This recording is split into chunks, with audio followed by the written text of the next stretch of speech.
Kimi, hindi maitago ang kilig ng patugtugin ang kanta ni Paolo Avellino.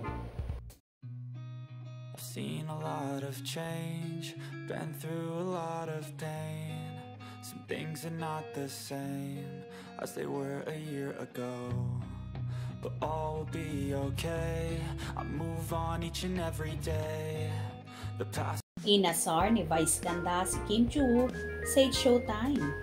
Tinanong ni Vice si Kim kung naipakilala na raw siya sa parents ng boyfriend niya. Ang sagot ni Kim, yung mga dati, oo naman. Kaso sinundan ito ni Vice na, yung ngayon daw. Kaso sa sagot ni Kim, parang outright niyang itinanggi na si Paolo Avellino bilang given naman na si Paolo talaga ang nalilink na karelasyon niya ngayon. Say ni Kim, wala naman ngayon. Sinabihan pa ito ni Vice na mamatay at kahit makarma o mabawasan ang endorsement. Tawa ng tawa si Kim at say pa niya, talaga, kapag ipinakilala ka, iba yon. Nag-trending si Kim sa X dahil sa naging pahayag niya sa It's Showtime habang hindi naman naniniwala ang karamihan ng Kim Pao sa sinabi niyang wala siyang boyfriend ngayon.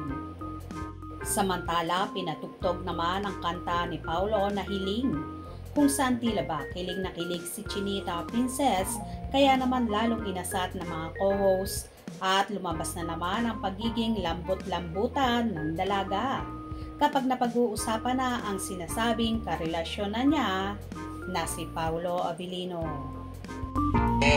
Kanina ba na yan? Nais makamit Kay Paolo! Napaka-arty naman. Batang nagmamahal.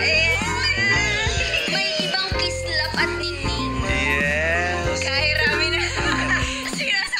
Marami naman sa tagahanga ni Kim at Paolo ang hindi kumbinsido na wala pa talagang jowa si Kimi ngayon dahil alam na alam naman daw nila na may something special na ngang nagaganap sa kanila ni Paolo.